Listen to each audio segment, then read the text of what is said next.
मेधावी छात्रा थी। अच्छी पढ़ाई के बाद अच्छा कॉलेज सिलेक्शन और फिर बहुत अच्छी जॉब। तूने तो मेरा नाम रोशन कर दिया मेधा।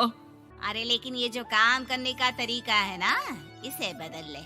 18 घंटे काम करेगी तो कल को बच्चा कैसे संभालेगी? तुम्हारी तरह पागल नहीं हूँ माँ, जो बच्चे और परिवार में फंस जाऊँ। मैं तो जिंदगी खुल कर जीऊंगी। सब कहने की बात होती है बेटा, अपने बच्चे का सुख हर कोई चाहता है। वक्त बीतता है और मेधा की शादी हो जाती है। शादी के कुछ सालों में ही मेधा एक सुंदर से बेटे की माँ बन जाती है। अरे यार, मेरी मैटरनिटी लीव खत्म हो रही है, क्या करे? माँ भी नहीं आ सकती, कैसे मैनेज करूँ? ऐसा करते हैं, इसके लिए एक केयर टेकर रख लेते हैं, वो देखा करेगी इसे। मेधा को पति की बात जंच जाती है और वो केयर टेकर की तलाश शुरू कर देती है। एक दिन उन लोगों के घर एक महिला आती है जो दिखने में पढ़ी लिखी लगती है। जी, क्या काम है आपको? मैम, मेरा नाम स्नेहा है। आपका एड देखा केयर टेकर का, क्या मैं आपके यहाँ काम कर सकती हूँ? हाँ, क्यों नहीं, लेकिन आप तो अच्छे घर की लगती हैं, फिर नौकरी क्यों?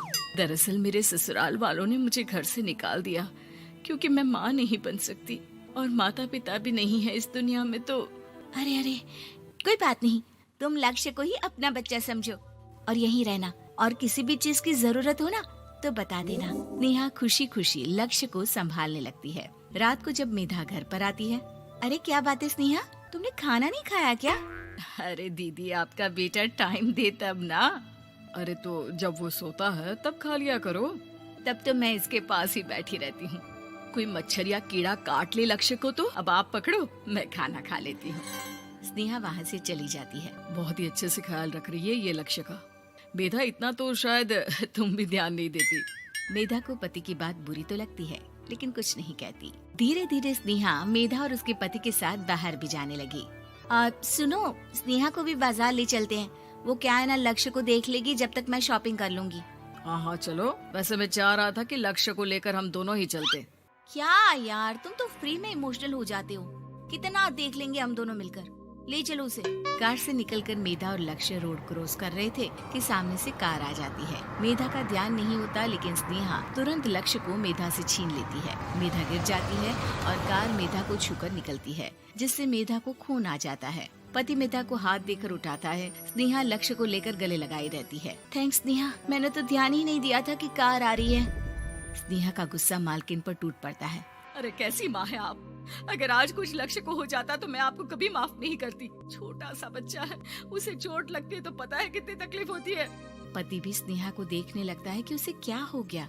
मेधा को स्नेहा पर काफी गुस्सा आ जाता है। घर आकर कहती है, देखो स्नेहा, माना तुम लक्ष्य को बहुत प्यार करती हो, लेकिन वो मेरा बेटा है, मैं कभी जानबूझकर उसके साथ बुरा नहीं कर सकती, समझी? मुझे माफ कर दीजिए, मैं लक्ष्य को लेकर कुछ ज्यादा ही सेंसिटिव हो चुकी हूँ। मैं ध्यान रखूंगी कि आगे से ऐसा ना हो। मेधा का मन स्नेहा से अब हटने लगा था। एक शाम मेधा ऑफिस से घर आती है कि लक्ष्य उसे दिखाई नहीं देता और ना ही स्नेहा। वो स्नेहा के कमरे में जाती है जहाँ दोनों सो रहे होते हैं। अरे स्नेहा, लक्ष्य को आज इस कमरे में क्यों सुला दिया? दीदी, मुझे नींद आ रही थी, ऐसे में उसे कमरे में अकेले लिटाना मुझे ठीक नहीं लगा। मेधा बच्चा उठाने लगती है कि स्नेहा टोक देती है। रहने दीजिए ना दीदी, सो रहा है, फालतू में नींद खराब हो जाएगी। मेधा को गुस्सा आ जाता है और वो बच्चा उठाकर वहाँ से चली जाती है। अगले दिन मेधा स्नेहा को बुलाती है, साथ में एक और लड़की खड़ी होती है। स्नेहा, अब तुम अपना कुछ और देख लो, हम लोगों को नई केयर टेकर मिल गई है, तुम इस हफ्ते घर छोड़ देना। स्नेहा का मन लक्ष्य को छोड़ने का नहीं करता, लेकिन नौकरी तो नौकरी होती है ना। स्नेहा घर से चली जाती है। धीरे धीरे महीने और साल बीतते जाते हैं और लक्ष्य एक नौजवान लड़का हो जाता है। लक्ष्य, आज मुझे मंदिर जाना है, ले चलोगे? ठीक है माँ, एक काम करके अभी वापस आता हूँ, तब तक आप और पापा दोनों तैयार हो जाइए। दोनों तैयार होकर बैठ जाते हैं, लेकिन लक्ष्य काफी देर तक नहीं आता। अरे मेधा, फोन तो करो लक्ष्य को, देखो क्या हो गया उसे। मेधा फोन करती है तो पता चलता है कि लक्ष्य का एक्सीडेंट हो गया है और वो सिटी अस्पताल में है। जल्दी चलिए, पता नहीं कैसा होगा मेरा बेटा।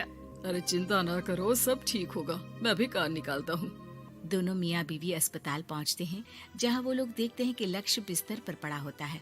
एक महिला इन्हें यहाँ लेकर आई है, वो वहाँ बैठी है, लेकिन फिलहाल तो आप लोगों को इनके लिए किडनी का प्रबंध करना होगा। एक्सीडेंट में इसकी किडनी डैमेज हो गई है। मेरी ले लीजिए डॉक्टर साहब, मेरे बेटे को बचा लीजिए। नहीं नहीं, आप माँ हैं, आपकी नहीं ले सकते, पिता की भी नहीं। आप किसी रिलेटिव या दोस्त से पता कर लें और हाँ थोड़ा जल्दी करें क्योंकि देर होने से मामला बिगड़ सकता है। मेधा बैठकर रोने लगती है कि वहाँ डॉक्टर आ जाते हैं। जिस औरत ने आपके बेटे को यहाँ भर्ती कराया था वो अपनी किडनी आपके बेटे को देना चाहती है। हाँ? कौन है वो? कहाँ है वो? तभी वहाँ स्नेहा आ जाती है। स्नेहा तुम? मैं लक्ष्य को पहचान नहीं पाई थी, लेकिन आप लोगों को देखकर समझ गई कि ये लक्ष्य है, इसलिए वापस आ गई। मैं अपनी किडनी आपके बेटे को देना चाहती हूँ। मेरी अपनी तो कोई औलाद नहीं, लेकिन लक्ष्य में मैंने हमेशा अपना बच्चा देखा। तुम धन्य हो स्नेहा, जो इतने साल में भी लक्ष्य को भूल नहीं पाई। सही मामले में तो वो तुम्हारा ही बच्चा होगा, क्योंकि जन्म भले ही मैंने दिया हो, लेकिन आज तुम उसकी जिंदगी बचा रही हो।